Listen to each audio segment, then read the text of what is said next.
Quand je vous dis badass, vous me répondez quoi?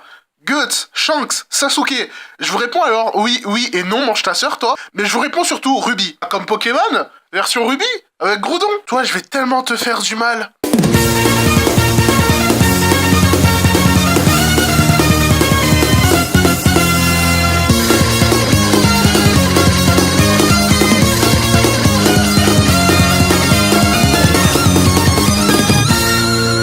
Salut les gens, c'est le Duc et aujourd'hui on parle de Ruby. Alors, premièrement, non, je ne suis pas illettré. Ces 4 lettres se prononcent bien Ruby. Dans quelle langue, je ne sais pas, mais dans la série ils disent bien comme ça. Alors Ruby, qu'est-ce que c'est? Est-ce que c'est un animé, un cartoon, un dessin animé? Bah, je sais pas. Dans le doute, je vais dire que c'est une web-série.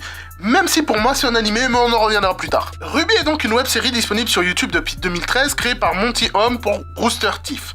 Ça raconte l'histoire d'un monde fictif du nom de Remnant, où des jeunes gens sont entraînés durement pour devenir des chasseurs et des chasseuses, les héros protégeant le monde des ténèbres et des créatures de Grimm. Dans cette histoire, on suit les membres de la team Ruby qui sont Ruby Rose, Whitney, Blake Belladonna et Yang Xiaolong durant leur entraînement à l'école de Beacon dans le royaume de Vale. Il y a énormément de raisons qui me poussent à parler de Ruby. D'abord parce que c'est putain d'excellent, vous vous en rendrez compte plus tard. Ensuite, c'est badass. C'est une série basée sur l'action et croyez-moi, vous avez rarement vu des combats aussi épiques et dynamiques de votre vie. Oui, ils sont meilleurs que dans les combats de Fate. Rien à foutre. La série est vraiment, mais vraiment badass et épique, juste que dans les armes des personnages. Prenons Crescent Rose, l'arme de Ruby Rose par exemple. C'est un flingue qui se transforme en putain de faux qui fait fusil de précision.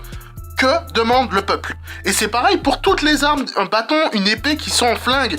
C'est cool, c'est ultra classe, c'est badass. Bon, si on parle de la forme, tu vas sans doute me dire « Ouais, c'est pas joli ». Et je suis d'accord sur la saison 1 seulement.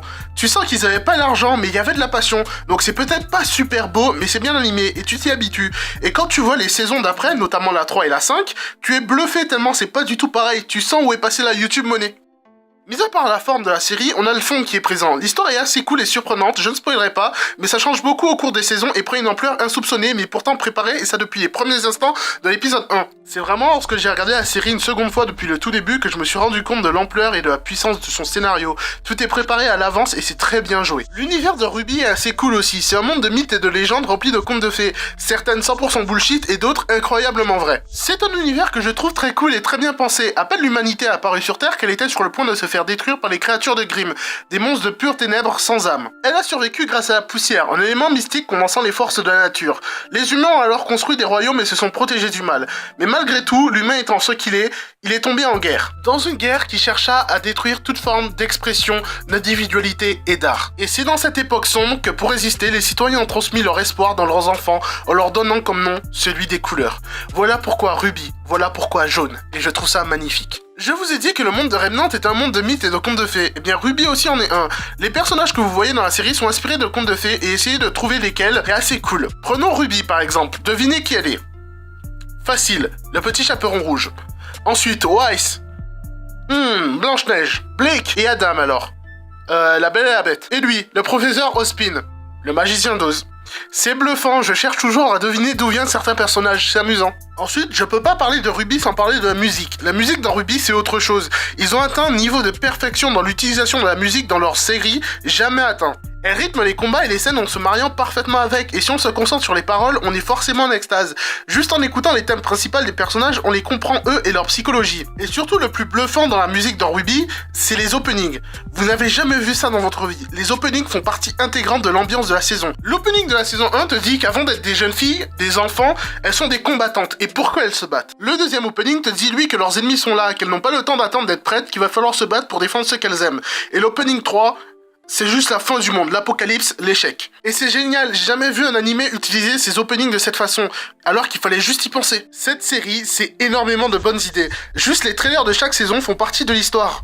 En général, un trailer, ça te montre 2-3 moments d'action pour te dire voilà ce qui va se passer, alors que les trailers de Ruby sont créés pour être des trailers, pour présenter quelque chose.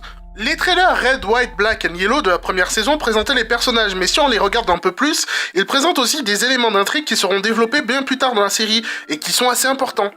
Je ne saurais trop vous conseiller de regarder Ruby, c'est vraiment excellent, ultra cool, drôle, émouvant, triste et dramatique parfois, et loin d'être chaud pour enfants comme les premières saisons pourraient le faire penser. Ce qui se passe dans Ruby est très sérieux et très cool. D'ailleurs, ça cartonne au Japon, ils ont même fait un manga dessus pour vous dire. C'est même doublé en japonais. Alors je vous dis de regarder Ruby, vous allez aimer, je vous l'assure. En plus, c'est facile à regarder, c'est tout sur YouTube. Cette vidéo touche à sa fin, j'espère qu'elle t'a plu et que tu as maintenant envie de regarder Ruby. Tu peux aimer, t'abonner et partager la vidéo, moi je te laisse, je vais défoncer du crime. Salut, je vous dis badass, vous répondez Guts, Shanks, moi je réponds Crow. Et moi je réponds Sasuke. Mais va mourir toi. Que quelqu'un me passe une balle, je vais lui péter ses genoux à ce fils de...